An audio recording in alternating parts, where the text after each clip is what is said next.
Hello and welcome back to a new video for my Night Rider build. So I finally got these LED bulbs that connects to the fog lights. My friend Leon Berg actually suggested them to me. I will put, there's a part number and the bill. I got them from Amazon. This actually cost like about $17, so they weren't that bad. And the amber ones, which you can get in there, the amber ones actually were $18 for some reason. The light bulb, the fog light, I'm sorry, is gonna look just like the white ones, but just the light bulb will emit a yellow light opposed to a white one. They're super bright, so I'm gonna use that as my headlights or driving lights. For some reason, when I try to open the headlights, I don't know if the body shop put the bumper too tight, or I'm gonna have to probably rearrange it, do washers, or or space it out a little bit. I like how the bumper sits right now on the car, and it's really tight and it looks decent, so I don't want to change any of that. I might just disconnect the motors for the headlights and just use the fog lights as driving lights, which these are super bright. I also got 2 sets of wire harnesses. Actually, this is what do you call this?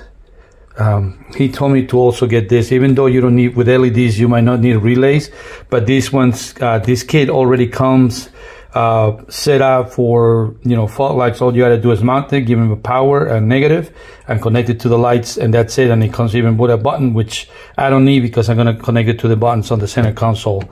However, these were actually only $15 in Amazon. I will put the link in the description of the video. Unfortunately, Ian is causing havoc out there right now here in Suffolk in Virginia, and the winds are pretty bad. So as soon as the winds are done, we'll work on the lights and kit, and I'll show you how I did it.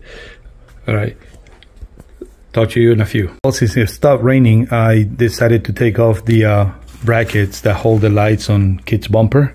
Here it is, and to swap out for the new halogen super bright, no halogen, these are LED super bright that my friend recommended. They look just like the bulb that came in this Blazer fog lights. I tested them with the battery that I have in the garage, and they're unbelievably bright. This will be perfect for drive headlights and turn signals and everything. They're unbelievably bright. They're perfect. That way I don't have to use my actual pop-out headlights on the car, which I really not move or mess with it since the car looks very tight, and I actually have to fix the gap on the bumper. Again, the only issue was that this thing is a little too long at the base. All right, it's not the top, it's at the base. If you can see, hopefully. All right, it's hard to do this. Here is the ones that came on the Blazer fog lights. As you can tell, the base is very small. Actually, compared to these ones, hope you guys can see it. All right, there we go.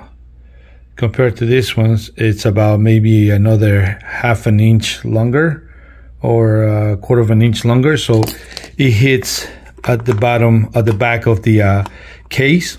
So what I did, I have this perfect kind of rubber, not rubber, no masking tape. It's like a huge electrical tape that doesn't let, it's waterproof, and actually put it on the side of the lights so you can secure it without, as you can tell, it's a little bit too big, but it does the job to securing it to the case. It's waterproof. I put the thing back in the back as well, so I have to cut that ground because the kit that I bought, here's the kit that comes from Amazon. There's the number. Okay, this harness actually comes with all the stuff that I need, and including where is one that I built, including one of these terminals that will connect to the actual harness, as you can tell. I finished connecting everything. I connected the fog lights, they're all working. So the other ones are the turn signal. They seem alright. I have the proximity sensor going as well. The car is running excellent. Here's the dashboard. Oh, I never put the let me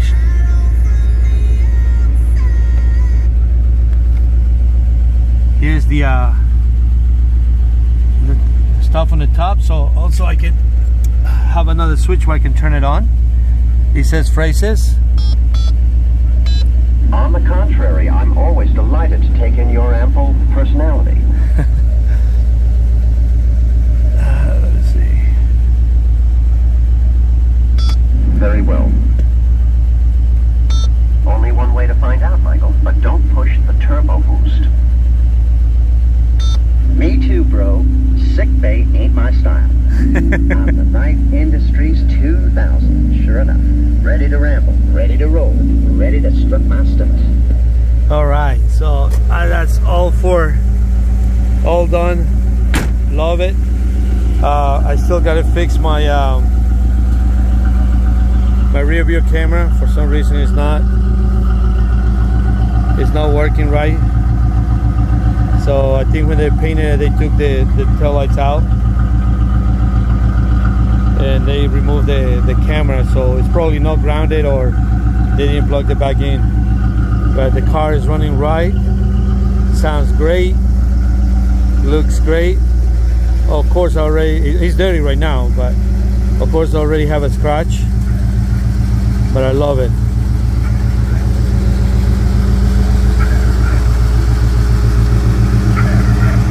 For some reason you see it blinking on the video, but it's actually no blink. It's pretty smooth in reality.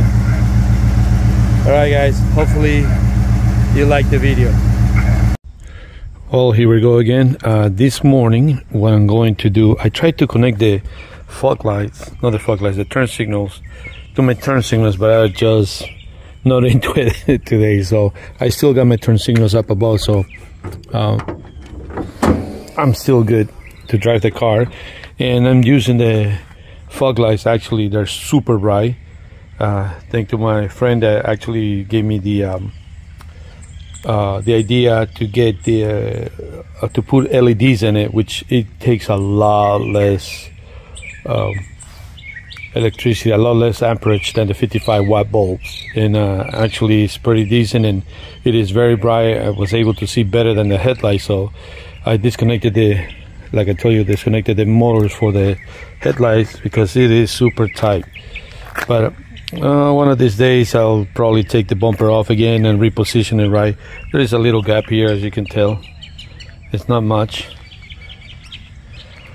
Right now what I'm doing is I'm cleaning the top of the air cleaner, because mine actually does work. I have everything connected. I have a switch inside that when I'm driving and I actually flip the door open and all that cold air comes in on the top, and that carburetor really loves it. And you can feel the difference. Funny, but you can feel the difference. Right now, where is my thing? I'm gonna have to, hold on one second. There's the other Trans Am, my Mac 1. And I'm sorry, my garage is pretty disorganized, but I'm getting there. So this is the lid that I put on the car right now. What I'm going to do is I'm going to I already washed it and still looks dirty, but actually it's probably the stains on the thing. I already washed it, so right now I'm going to oil it and gonna let it dry and then put it back on kit. Okay, it's done. I have a feeling it doesn't look like it's oversaturated, but after I let it dry for a while, I still have a little bit more, and it seems like it's sporadic, which I don't understand. I sprayed it evenly, but we'll see. It is hard to do this with one hand.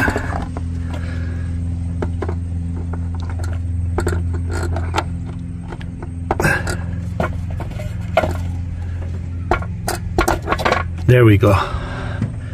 Okay, so it fits perfectly. We're gonna clean it up. Actually, I gotta clean this engine bay. And that conclude this video.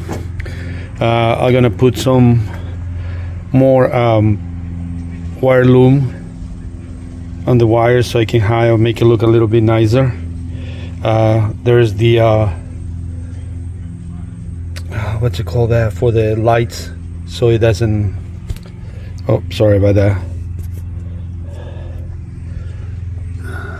I got two, one for two on the inside lights and the outside lights. So all right, and I also replaced the yellow crappy windshield washer fluid bottle. I still got to paint that and the rest of the interior, so we'll see. All right guys, hope you enjoyed this little video. I'm gonna try to keep making more videos on all the cars, on the Trans Am as well, until it's actually it's for sale, until I sell it. It only has 75,000 miles, so I'll try not to drive it as much. My Mac 1 and kid. Talk to you later.